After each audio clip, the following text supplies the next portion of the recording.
Bien, muy buenas noches, estimada comunidad. Una vez más estamos aquí en su canal La Voz del Apicultor. Yo soy el ingeniero Luis Miguel Muchaypiña Tazaico y les doy la bienvenida a este canal. Y este canal es un espacio que está dedicado pues a la apicultura, una actividad que poco a poco viene creciendo y evolucionando, ¿no?, con el tiempo.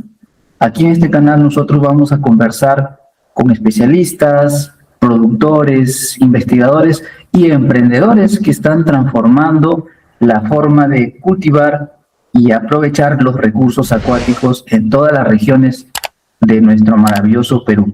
Y el día de hoy nos acompaña la arqueóloga María Isabel Mónica Suárez Ubillús.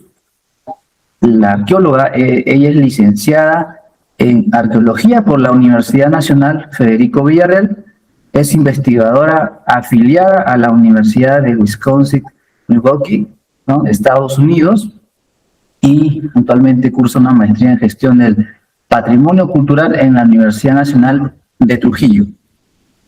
La arqueóloga cuenta con más de 20 años de experiencia en lo que respecta a la investigación arqueológica, en la conservación del patrimonio y la arqueología comunitaria, con estudios enfocados en los periodos arcaico y formativo. Actualmente dirige proyectos de investigación en el complejo arqueológico Cerro Sechín y Sechín Medio, que se encuentran en Casma, Ancash. Bien, bienvenida al programa, licenciada Mónica. ¿Cómo está?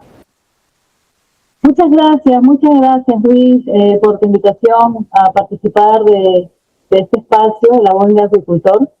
Muy agradecida y bueno, feliz de poder compartir con ustedes la información que les pueda brindar con respecto a los estudios que vengo realizando, ¿no?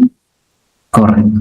Muchas gracias, licenciada, por aceptar también la invitación. Para nosotros es de mucha importancia, ¿no?, tenerla aquí con nosotros.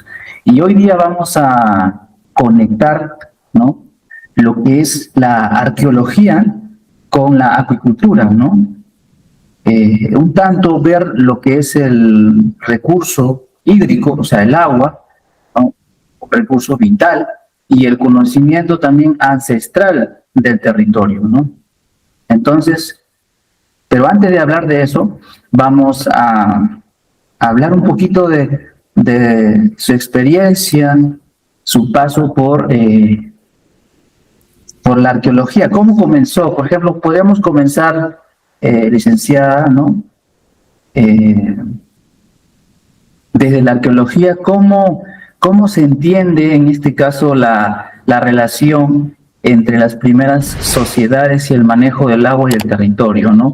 Sabiendo que cuando nosotros hablamos de acuicultura, siempre partimos del territorio, la zona, el lugar y el agua que se va a utilizar, ¿no? Son elementos que antiguamente las culturas, ¿no?, los conocían muy bien. Entonces, podría mencionarnos, ¿no?, ¿qué relación podría existir entre las primeras sociedades y el manejo del agua y el territorio, ¿no?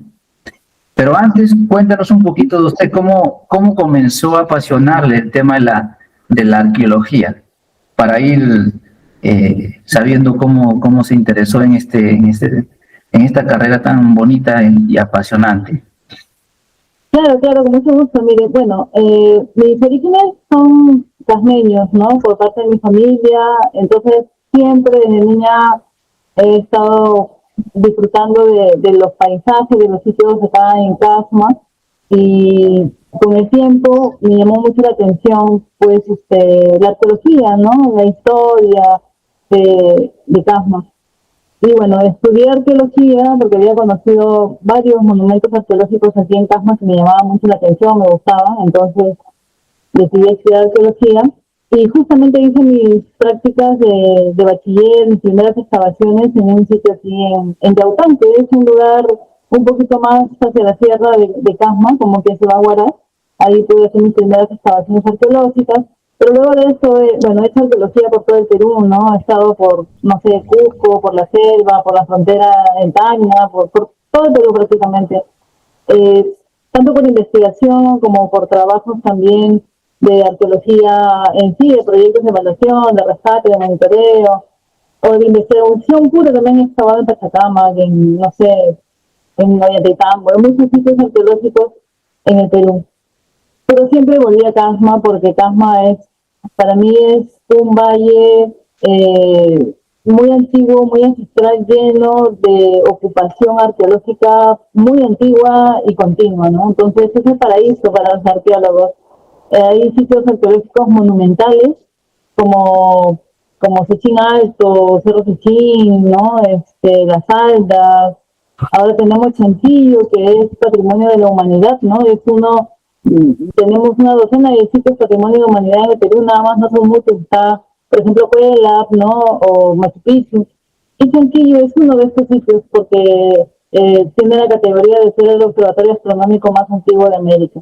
Y así como el Chanquillo tiene todas sus características de astronomía y todos estos temas, tenemos muchos sitios arqueológicos en Casma que tienen también diferentes motivos por los cuales han sido construidos y desarrollado diferentes temas, usos, ¿no? Las Altas, por ejemplo, es un edificio monumental muy importante frente al mar, en Playa La Granita, y es ahí, tanto en las Altas, en la Granita, como en Tortugas y en todo el litoral marino casmeño, ¿no? De Ancash, en la costa de Ancash, se han asentado grupos muy antiguos, ¿no? Nosotros le llamamos muy tempranos, que han desarrollado en base a la pesca, a las actividades marinas, ¿no? La recolección de moluscos, etcétera, una vida muy antigua, ¿no? Desde el tiempo precerámico, estamos hablando de más de 6.000 años de antigüedad. Y bueno, siempre me llamó la atención todo esto, me gustaba mucho, entonces me incliné un poco más dentro de la arqueología, en lo que es el estudio del arte rupestre y de los sitios más tempranos, sitios formativos. Es por eso que, bueno, desde el año 2019 empecé a investigar, pues, el sitio arqueológico Cerro Pichín. Cerro Pichín es un sitio muy importante en la arqueología peruana y, bueno, es un sitio precerámico. Tiene diferentes ocupaciones también, pero principalmente lo más conocido son las litosculturas, que son estas piedras talladas que rodean todo el edificio, ¿no? Entonces, es ahí justamente donde se encuentra inmerso el tema que vamos a conversar ahora sobre un poco la investigación de este test, ¿no? Correcto. Qué interesante, licenciada, todo lo que nos comenta y nos comparte, ¿no? Es algo emocionante hablar de arqueología, ¿no? Y relacionarlo mucho con esta actividad que es la acuicultura. Licenciada, le quería preguntar qué en este bloque, ¿no? ¿Qué nos enseña, en este caso, los los sitios arqueológicos de los periodos, en este caso, los periodos arcaico y formativo, ¿no? ¿Qué nos enseñan acerca de la sostenibilidad? Porque hay que ver que antes no se hablaba de sostenibilidad, o sea, hace periodos antiguos, ¿no? Ese concepto recién ha venido a tallar en nuestra actualidad, ¿no? En estos tiempos. Pero antes no se hablaba de ese concepto, pero sí se aplicaba, ¿no? Entonces, ¿qué nos enseñan estos periodos arcaico y formativo? Bueno, muchísimo, muchísimo, muchísimo, porque de verdad que hemos tenido una historia, una tradición muy larga, no solamente 6.000 años con los edificios monumentales, ¿no? Con la arquitectura monumental, sino mucho más atrás, más de 10.000, 14.000 años, desde la época de los cazadores, recolectores, una larga historia en el Perú. Y bueno, en esa época del arcaico y del formativo, el arcaico, bueno, son momentos muy importantes porque en base al conocimiento de la geografía, del medio, ¿no? Del entorno geográfico, es que el hombre empieza a desarrollar diferentes tecnologías, ¿no? Técnicas, y hay mucho conocimiento, mucha sabiduría que se iba transmitiendo hasta llegar al periodo formativo, donde empiezan pues al inicio formativo todo lo que es agricultura, ¿no? El uso del agua para los regadíos, la hidráulica. La verdad que ha sido mucho conocimiento que la arqueología nos ayuda a develar, a volver a dar una mirada hacia ese pasado tan interesante, de tanto trabajo, de tanta experimentación, ¿no? Y por ejemplo en la arquitectura tenemos arquitectura antisísmica. Muchos dicen por qué los edificios aún, todo se cae con los terremotos, pero los sitios arqueológicos muchos siguen en pie, ¿no?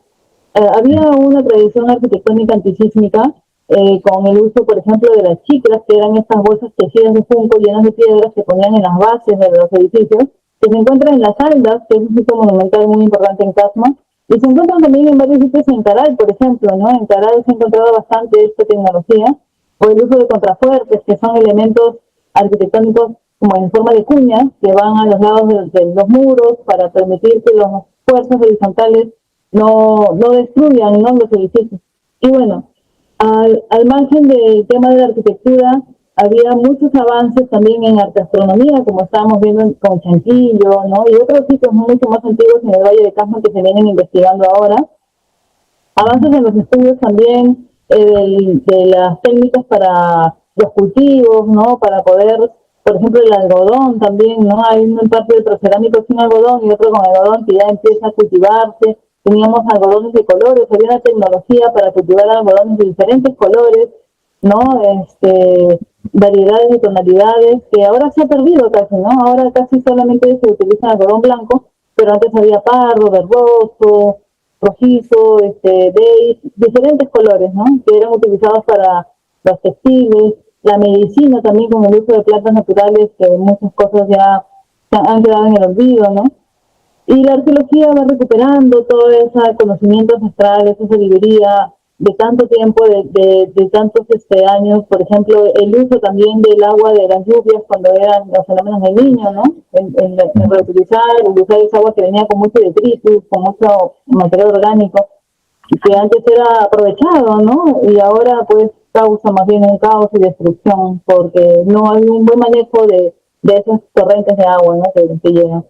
Bueno, hay mucho que la arqueología va develando. Es muy importante seguir investigando. No hay mucha investigación como quisiéramos en el Perú. Los proyectos no son abundantes, pero bueno, poco a poco, con lo que poco que se va avanzando, se va encontrando mucha información. Y gracias a eso es que estamos pues reconstruyendo muchos aspectos, ¿no?, de cómo fue la vida en aquella época para poder valorarla y sobre todo fortalecer nuestro sentimiento de identidad cultural, que es muy importante, ¿no?, actualmente. Correcto, qué interesante. Entonces nosotros podríamos decir que estas sociedades ya tenían una visión, ¿no?, integral del territorio, ¿no?, similar a lo que hoy día buscamos, en este caso en la agricultura sostenible, ¿no? Es lo que buscamos, en este caso, si hablamos de agricultura, buscamos esa sostenibilidad, ¿no? Entonces, qué interesante. Bien, cerramos este bloque, licenciada, para entrar a un nuevo bloque, ¿no?, donde vamos a hablar en este caso sobre territorio, ¿no? Vamos a hablar sobre el recurso hídrico, agua y un pasado ancestral, ¿no? Entonces, aquí entramos, ¿no?, y yo le preguntaría, licenciada, el Cerro Sechín, en este caso, no solo es un monumento, sino es parte de un paisaje productivo ancestral, ¿no?, podríamos decirlo así. Entonces, licenciada, ¿cómo se relaciona en este caso el complejo monumental del Cerro Sechín con su entorno natural y en este caso con los recursos hídricos? Bueno, sí, en realidad Cerro Sechín es un sitio arqueológico muy importante, extenso, es un gran cerro que tiene alrededor muchos sitios arqueológicos, más de 23 sitios se han identificado, solamente en lo que es Cerro Sechín, pero es parte de un conjunto también de más edificios monumentales, entre los que tenemos Sechín Bajo, por ejemplo, que es un sitio que tiene una antigüedad de más de 5.000 años con arquitectura monumental, que ha sido excavado por arqueólogos, me parece que de Alemania, ¿no? El doctor Peter Fuchs y su equipo. También tenemos Taucachi Compán, que es otro sitio arqueológico que es parte de este complejo grande arqueológico que ha sido trabajado también por los doctores Korsowski por varios años. Y Sechin Alto, que es un sitio bastante grande, y todos esos están alrededor del río Sechin, ¿no? El río Sechin es como el eje y tenemos sitios tanto en la margen derecha como en la margen izquierda del río. Hubo sí en su época de auge, cuando los sitios florecieron, mucho manejo del agua, de recurso hídrico, sistemas de regadío, sistemas de canales para tener el agua en cada uno de estos monumentos. Y también habían lagunas, ¿no? Habían lagunas muy importantes que ahora están secas. Es una gran laguna frente a Sechin Alto, entre Sechin Alto y Cerro Sechin. Y estos sitios que están en esa parte del valle tan extensa, tenían pues cada uno una función distinta, ¿no? Por decir, muchas veces les pongo el ejemplo cuando visitamos el sitio con alumnos escolares, por ejemplo, cuando uno va a la Plaza de Armas de Casma, digamos, llegas y tienes en la Plaza de Armas o en cualquier Plaza de Armas tienes a veces la municipalidad, la comisaría, ¿no? La iglesia, tienes a veces a la UGEL, etcétera, ¿no? Varios edificios públicos que funcionan simultáneamente, pero cada uno tiene un fin distinto, una actividad distinta. Y lo mismo pasaba en esa época, ¿no? Había muchos edificios monumentales muy grandes, pero cada uno tenía una función distinta. Tenemos un centro administrativo bastante grande que es Sechin Alto, que se ha estimado más de 40 metros de altura, por eso su monumentalidad, y ha sido el edificio más grande de su época en el periodo formativo en todo el Perú, ¿no?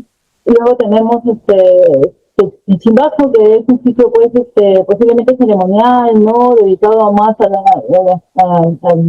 al ámbito religioso, y Cerro Sechin, que tenemos pues los estudios nos sugieren más un lugar dedicado a la investigación, no es como una universidad, digamos, actualmente, ¿no? Entonces en Cerro Sechin se estaba trabajando con el estudio anatómico del cuerpo humano, con muchos temas de medicina, de experimentación, y además también tenemos esta representación del pez, ¿no? Tenemos un gran pez que está pintado en ambas caras de la fachada, son dos peces, uno mirando frente al otro, que son parte del arte mural en la fachada principal del edificio, ¿no? El edificio, lo más conocido son las litosculturas, que son estas piedras talladas, más de 330 piedras de roca granito que rodean el edificio, pero detrás de esa fachada, o sea, la fachada más antigua, está sobre un edificio de barro, tiene estos grandes peces que están pintados, que son polícromos, y que revelan mucha información. Es por eso, en base a la iconografía, que hemos empezado a hacer estas investigaciones. Entonces, el agua definitivamente ha jugado un papel fundamental en la vida y en el desarrollo de estas sociedades. En Sechin, pues, con la presencia del río en el medio de todo este complejo arqueológico y con todo el sistema hidráulico que había de distribución del agua y de riego y la laguna, entonces realmente ha sido un elemento básico para el desarrollo, ¿no?, de las sociedades de Sechin.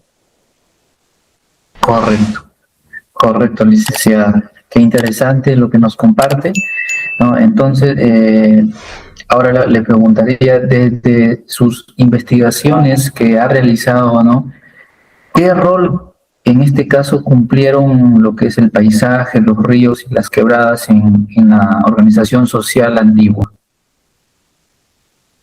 Bueno, en realidad la ideología andina, la cosmovisión andina, está totalmente relacionada a todos estos elementos, ¿no? Porque la Pachamama, que es donde nos encontramos, tiene todo un orden. Todo tiene un orden y todo tiene un porqué, y la relación del hombre con su naturaleza y con su medio ambiente ha sido muy fuerte, muy directa, y estaba toda su ideología enmarcada en esto, ¿no? Entonces, definitivamente la relación era pues ideológica, muchas cosas, muchas construcciones, muchos conceptos estaban relacionados directamente a los apus, a los cerros tutelares, a cada uno de los elementos naturales y a todo lo que la naturaleza nos daba, ¿no? Entonces, sí, es la base, digamos, el pilar fundamental de la ideología de la cosmovisión. Correcto, correcto, licenciada. Usted lideró un proyecto de conservación de litoesculturas. ¿Por qué es importante conservar estos elementos para entender el territorio y su historia? Sí, bueno, la conservación es básica porque cuando uno excava un sitio arqueológico, lo dejas expuesto, a veces puede haber estado enterrado cientos o miles de años, como el caso de Sechín, por ejemplo, ¿no? Que tiene más de 1500 años antes de Cristo. Entonces, esos elementos, si bien nos brindan mucha información, ¿no? Podemos a través de ellos conocer, sacar muchos datos y valorar nuestras culturas. Sin embargo, cuando están expuestas al medio ambiente, comienzan a sufrir un proceso de deterioro que es natural, ¿no? Porque nada es eterno, ni siquiera la piedra, todo tiene un proceso de degradación. Y a veces uno piensa que la piedra, porque es dura, va a durar para siempre, pero no es así. El granito, por ejemplo, es una roca que se va disgregando. Al final, con el paso de los cientos, miles de años, se vuelve arena. Entonces, todos los materiales son así. Y la conservación nos permite no mantener, digamos, un monumento estático por siempre, sino simplemente frenar ese proceso de destrucción, hacerlo más largo y más lento para que podamos disfrutar y poder tener estos elementos, estos monumentos más tiempo, ¿no? En el caso de Sechín, la conservación se aplicó pues a las litoesculturas, hicimos una limpieza mecánica para quitar todas las sales, el polvo y todo lo que estaba dañando la piedra, y se estabilizó porque en el caso de Sechín, las sales que migran desde la litoral marino, que son como 14 kilómetros de distancia, todos los días llega esta humedad a pesar del calor muy fuerte que hay en la zona, pero igual, la brisa marina puede llegar hasta esa zona y se acumulan las sales sobre la roca y eso va causando un deterioro, todo un proceso que causa el deterioro de las rocas, ¿no?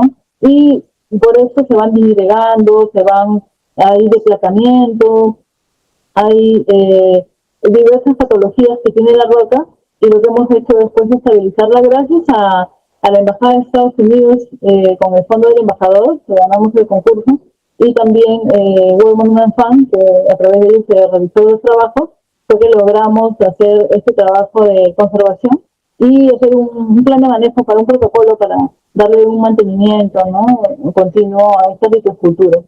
Entonces, eso es lo más importante, ¿no? Frenar la destrucción y en general en todos los edificios, a las construcciones, muros, frisos, ¿no? Pinturas murales, a veces como ven, por ejemplo, en Huaca de la Luna, en el Sol, o lugares donde hay muros con bastante policromía, siempre se debe estar atendiendo los temas de conservación para que no se degraden, no se destruyan, porque a veces el intemperismo, el sol, la lluvia, el viento, van erosionando, lo van dañando y finalmente se caen, ¿no? Se caen las pinturas, se caen los relieves de barro. Entonces todo eso se debe siempre darle un mantenimiento, ¿no? Claro. Correcto. Excelente. Lo que nos comparte, estos conocimientos son únicos. Licenciada, ¿qué similitudes encuentra entre, en este caso, la gestión ancestral del paisaje y los retos actuales del uso del agua, ya sea para la agricultura o, en este caso, lo que nos interesa, la acuicultura? Bueno, diferencias hay muchas. La forma, por lo que yo he podido ver en las investigaciones, la forma del manejo de los recursos, de la tierra, del agua, eran muy distintos. Además que las poblaciones no eran tan extensas como ahora, ¿no? Ahora muchas poblaciones están casi colapsadas, las casas en la costa ya están sobre los cerros.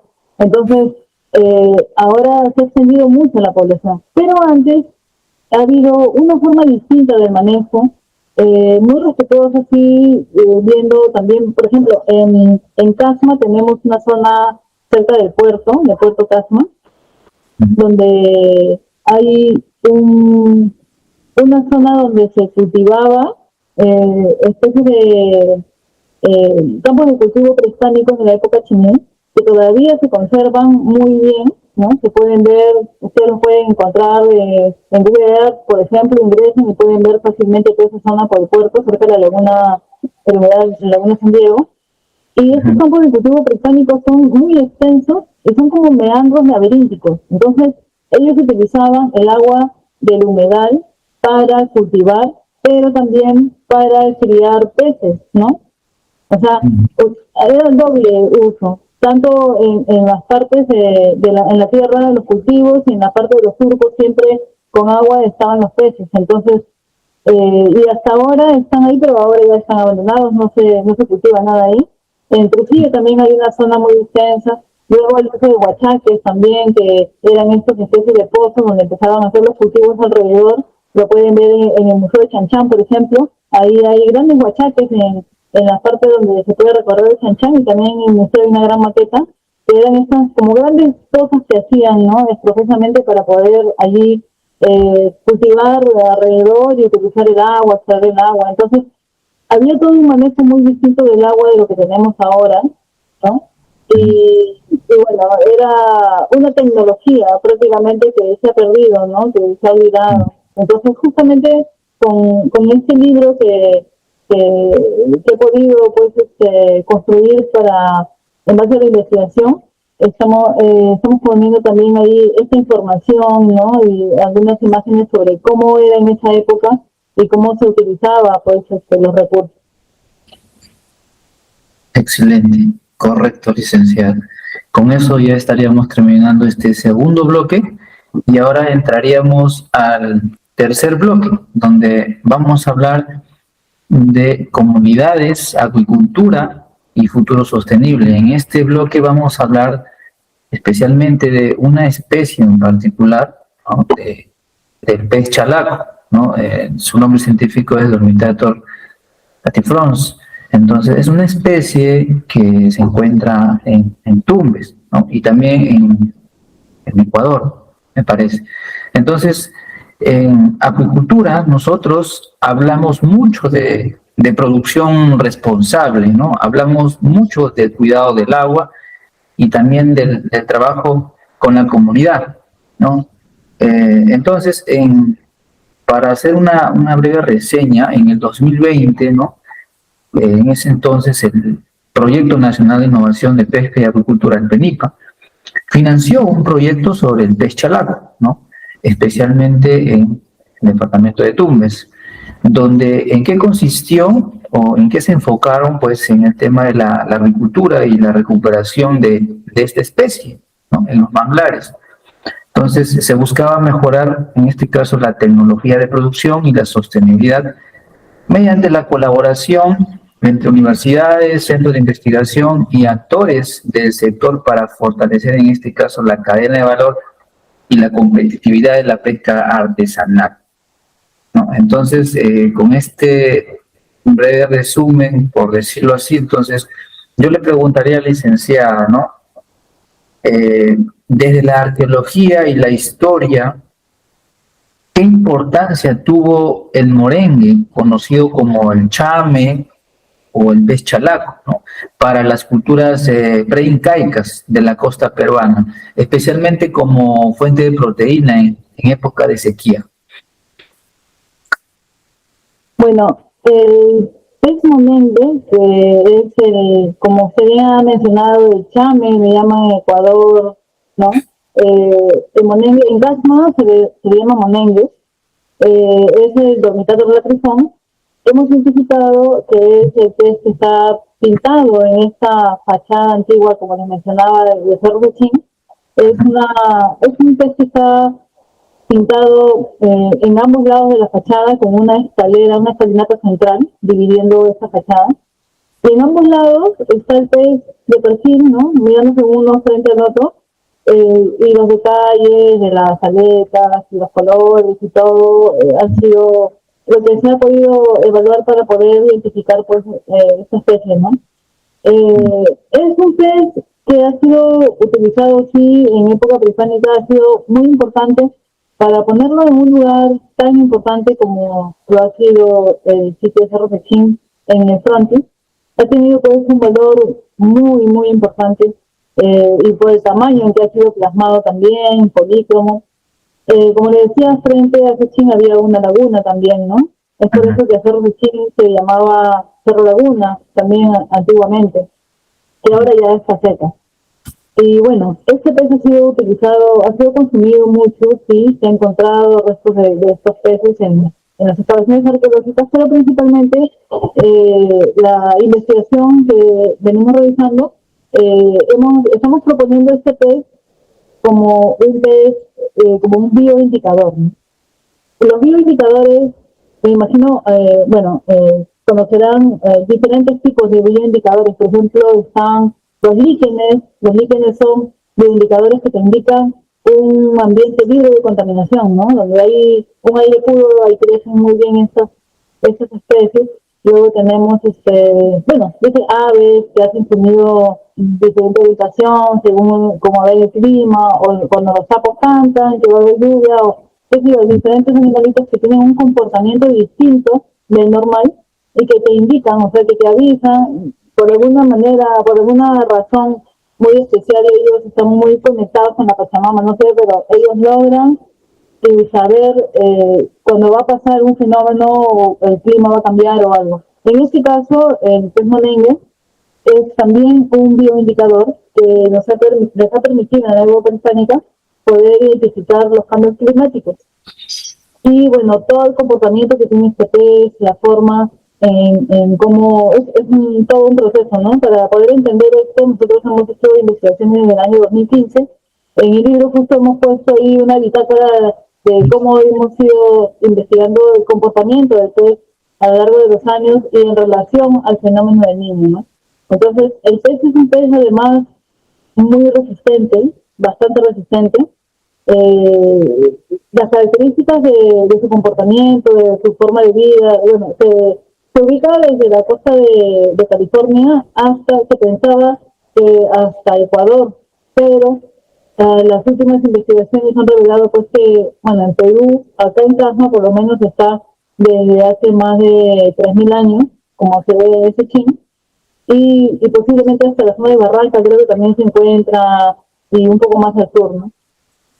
Pero en Tasma tenemos pues esta especie que ha sido muy valorada, ¿no? En la época prehispánica ha sido no solamente un bioindicador, ha sido tenido casi como un pez sagrado prácticamente, porque a través de él ellos han podido pues entender o conectarse con la naturaleza y además también lo han aprovechado mucho por sus importantes características y propiedades cárnicas de valor alto, valor nutritivo, que lamentablemente ahora no se consume, ¿no? No, la gente no suele cuidarlo, consumirlo, se ha perdido mucho el consumo de esa especie.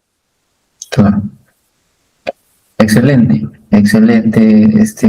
Lo que nos ha compartido, licenciada, es muy interesante saber, ¿no? Y conocer de esta especie con mucho potencial.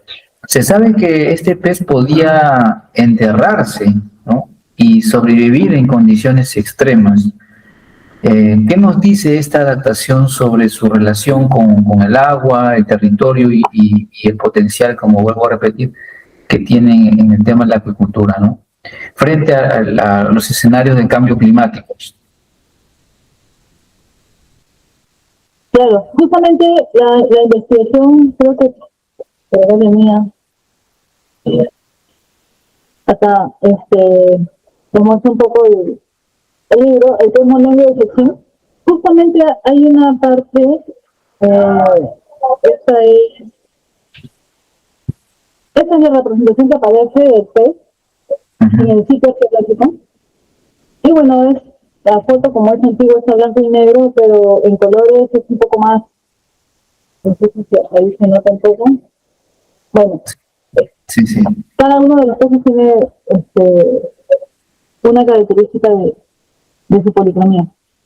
Sí, tiene esta forma de enterrarse en el fango mediante un movimiento ondulatorio que hace con su cuerpo, y el pez puede llegar a enterrarse increíblemente, se ha reportado hasta de 4 o 5 metros de profundidad, y posiblemente también porque llega hasta los niveles donde están las corrientes de agua subterránea, la napa freática, ¿no? Es posible que allí ellos empiezan a mantenerse en un estado catatónico o como de hibernación y viven ahí por largo tiempo.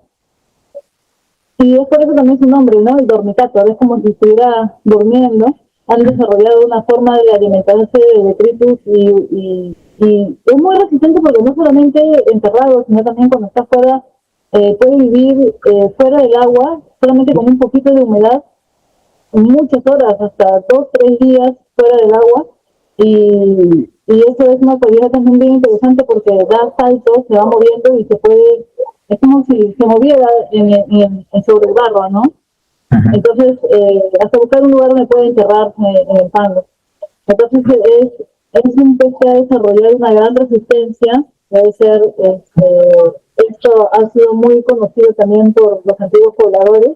Y esto está muy relacionado a su comportamiento ante los cambios climáticos, ¿no? Entonces, es por eso también que ha sido considerado como un pez sagrado, ¿no? Por su forma de comportarse, por el manejo que han tenido en esa época. Es muy probable que también en Techín lo hayan tenido pues en estas lagunas grandes, ¿no? Para poderlo ver, manejar y estudiar su comportamiento. Claro, claro. Correcto. Sea interesante lo que nos comparte. También es importante conocer esta información. Considerando, licenciada, su presencia en la iconografía, en este caso de esta especie, y en los templos preincaicos, ¿no? ¿Por qué cree que hoy la especie morengue no recibe la atención académica ni productiva que merece, a pesar de su alto potencial acuícola y cultural? Claro, justamente ese es un punto muy importante, es un punto que nos motivó a hacer esta investigación y a publicarlo para compartirlo, para difundirlo, porque siendo un pez con tan importantes propiedades alimenticias, ¿no? Siendo un pez tan resistente y con además un posible bioindicador del fenómeno del niño costero en el Perú. El pez no es consumido, el pez no es protegido, en algunos lugares también ha sido depredado por otras especies voraces que han sido implantadas, sembradas en otros y han acabado muchas veces con el pez, ¿no? Con el monegro. Entonces, yo pienso que se debe a la falta de información, ¿no? Mucha gente en Casma he escuchado durante estos años de investigación que se refieren al pez como un pez sucio, un pez cochino porque vive en el barro, y entonces no querían no era muy común comerlo, alimentarse de él porque decían que el sabor de la carne era como el barro y que era muy sucio y que vivía en el fango, en el lodo que apestaba y todo. Entonces, y como que lo tenían así un poquito, ¿no? Discriminado al pobre pez. Y en realidad, en Ecuador hay unas poblaciones que hacen inclusive festividades muy importantes en torno al chame, ¿no? Que es este pez. Ellos lo purgan, lo tienen en canastas, en la humedad, ahí, y lo van purgando. Y el pez es el principal alimento, hacen su gran cantidad de platos, de gastronomía en base al pez. Y es todo un festival, el festival del chame que se hace allá en Ecuador, ¿no? Entonces, en cambio en el Perú no lo estamos valorando, no lo estamos protegiendo, no lo estamos aprovechando. Y eso es una pena, ¿no? Porque es un pez muy importante, muy resistente, ancestral, que antiguamente ha sido venerado, ha sido casi una deidad prácticamente. Y sin embargo acá no le estamos dando su lugar, el lugar que se merece este pez, ¿no? Que podría sacar adelante a muchas comunidades, hacer el sustento de muchas comunidades en la costa, para poder sostenerse, ¿no? Para poder tener unos recursos, inclusive más turismo, muchas cosas que se podrían hacer y mantener esta especie tan importante. Y yo creo que esa es la tarea que tenemos, ¿no? Es una tarea que tenemos de difundirlo, de protegerlo, de poder conocerlo, porque lo más importante es conocerlo, ¿no? Porque tú no puedes amar algo que no conoces y no puedes proteger algo que no amas. Entonces, lo más importante es conocerlo, difundirlo, y por eso es muy importante espacios como el que tú tienes para poder dar a conocer estos, estas especies, ¿no? El monengue es un pez que sí ha permitido, ha sido como una especie de oráculo para los antiguos pobladores de Suchín, ¿no? Ha sido, pues, obviamente también muy importante por sus propiedades cárnicas, proteínicas, y ha estado sus huesitos ahí en todos los contextos arqueológicos cuando se han hecho las excavaciones, que son prueba de su consumo, ¿no? Como alimentación. Y sin embargo, nos queda la tarea, pues, de recuperar esta tradición de poder difundir la importancia de este pez y protegerlo, ¿no? Es muy importante. Correcto, qué interesante. Y justamente mostré ahí un video de cómo esta especie, el chame, se podía cultivar, ¿no? Quizás la mayoría de los oyentes no pueden, no conocen quizás de esta especie, entonces nosotros como el canal tratamos de diversificar, ¿no? Y de conocer también no solo las especies que ya se cultivan, sino también las especies que tienen un potencial acuícola, ¿no? Y que necesitamos fortalecer más, ¿no? Licenciada, ¿qué pueden aprender en este caso los acuicultores del respeto ancestral al territorio y al agua? Bueno, en base a la experiencia que conocemos de nuestros antiguos pobladores, es muy importante la protección de esta especie, cuidar nuestros recursos, algo que se ha hecho mucho en épocas prehispánicas, ¿no? Precolombinas, y no contaminar, ¿no?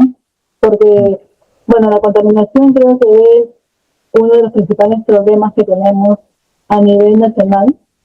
Y bueno, yo creo que lo que podemos aprender en base a esa experiencia, el respeto y el conocimiento de este pez, es ese, ¿no? O sea, pienso que lo primero es, pues, conocer la importancia del pez, conocer cómo se reproduce, eh, cómo se reproduce en cautiverio. En base a estos estudios que se menciona que se han realizado en tierra, se ha podido también determinar cómo reproducirlo en cautiverio, porque no es fácil tampoco. El pez tiene, pues, su forma de reproducirse, de estar, y entonces eso, ¿no? Poder aprender primero de él para luego protegerlo y poder utilizarlo también, ¿no? Para salir adelante. Yo creo que eso es muy importante, ¿no?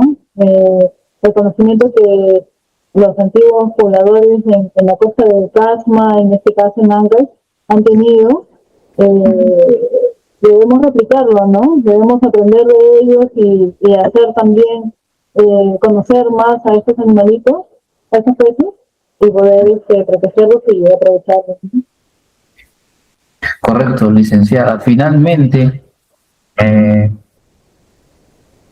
¿por qué nosotros deberíamos conocer el pasado, ¿no? O por qué conocer el pasado puede ayudarnos a construir, en este caso, una agricultura verdaderamente sostenible? Bueno, eso es muy importante porque el pasado nos define, nos da identidad, nos da ese amor por nosotros mismos, ¿no? Yo creo que es muy importante porque es como nuestra memoria. Es como si estuviéramos nosotros ahora caminando y no supiéramos todo lo que nos ha antecedido, ¿no? Todo ese conocimiento, todo ese producto del estudio del mismo medio ambiente, de la naturaleza, de los animales, todo ese conocimiento es el que nos ha permitido estar donde estamos ahora, ¿no? Y es importante, pues, eso, ¿no? Poder sentirnos orgullosos y fortalecer nuestra identidad. Yo creo que es muy importante que conozcamos nuestro pasado, que lo sepamos valorar, ¿no? Lo sepamos valorar para que tengamos pues esa identidad y poder. Yo admiro mucho, por ejemplo, a los grupos que trabajan en base a sus recursos, ¿no? Que se sienten orgullosos de su, no solamente en este caso el chame allá en Ecuador, sino a veces otros productos como el algodón que siguen realizando textiles desde épocas muy antiguas y mantienen una tradición, ¿no? O danzantes que también perpetúan esa tradición de la danza de tijera o algunas otras y que son parte de nosotros, ¿no? De nuestras raíces. Yo creo que es muy importante y poder aprovechar ese conocimiento, ¿no? Que no se quede ahí, como la arquitectura antisísmica, por ejemplo, ¿no? Llegan los españoles y ya los edificios eran construidos para mantener cosas verticales y ya no horizontales, y entonces no tenían ese soporte. Y se caen las casas de esas épocas. Entonces, yo creo que el conocimiento, conocer nuestro pasado es muy importante para recuperar la tecnología, el conocimiento ancestral, la sabiduría ancestral y poder volver a conectarnos con nuestra naturaleza, ¿no? Correcto, licenciada. Todo lo que nos ha compartido es muy interesante y también de reflexión, ¿no? Para todos aquellos que nos dediquemos al manejo, en este caso del agua, el manejo de la tierra, ¿no? Y para que esto sea, pues, una acuicultura sostenible, ¿no? Bien, licenciada, entonces hoy hemos aprendido que la sostenibilidad, pues, no es una idea nueva, ¿no? Sino un conocimiento ancestral ligado al territorio y al agua, ¿no? Entonces, agradecemos a la arqueóloga María Isabel Mónica Suárez Ubillús por compartir sus experiencias, sus conocimientos, ¿no? Sobre lo que es la arqueología, sobre este pez que es muy importante y que tiene mucha potencialidad acuícola, ¿no? Y por cierto, si desean adquirir el libro de la arqueóloga, pueden contactarse. Licenciada, ¿pueden darnos su número para que puedan contactarlo y adquirir su libro sobre esta importante especie? Claro, con mucho gusto. Puede escribir al 990-28-3145 y con mucho gusto ir por WhatsApp podemos coordinar y para enviarles a nuevos empleados. Correcto, ahí está, estimada comunidad acuícola. La arqueóloga, la licenciada María Isabel nos ha compartido su número para que ustedes puedan contactar si quieren adquirir este valioso libro, ¿no? Donde nos habla de esta especie y también de las investigaciones que han tenido que realizar. Muy bien, entonces con esto cerramos esta importante entrevista, licenciada. Le agradecemos, el canal le agradece, ¿no? Y ha sido muy grato compartir con usted todo lo que hemos hablado en esta ocasión. Sí, ingeniero Luis, muchísimas gracias también a ustedes por este espacio y muy agradecida. Y voy a estar ahí compartiendo también sus trabajos que están muy interesantes. Estaba viendo los capítulos y los felicito mucho por este esfuerzo, que sé que es un esfuerzo muy importante que realizan para difundir todo lo que tiene que ver con la agricultura, ¿no? Y felicitaciones para ustedes y muchas gracias. Muchísimas gracias, licenciada. Entonces nos estaremos viendo en un próximo capítulo, de repente para hablar de otro tema de interés. Muchas gracias. Listo, muchísimas gracias. Bien, estimada comunidad, entonces hoy día hemos tenido la visita de la arqueóloga, la licenciada María Isabel Mónica Suárez Ubillús, que nos ha hablado sobre arqueología, ¿no? Sobre el morengue, ¿no? Y cómo tenemos que manejar la agricultura sostenible, ¿no? Por eso, si te gustó este contenido, te invitamos a que te suscribas, comentes y compartas con todas tus amistades o con quienes más les pueda interesar este contenido, ¿no? Entonces, conmigo nos vemos hasta el próximo capítulo, ¿no? Yo soy el ingeniero Luis Muchaypiña y te damos un fuerte abrazo a todos ustedes y empezamos con fuerza esta segunda temporada aquí en La Voz del agricultor. Muchísimas gracias. Nos estaremos viendo en un próximo capítulo. Chau, chau.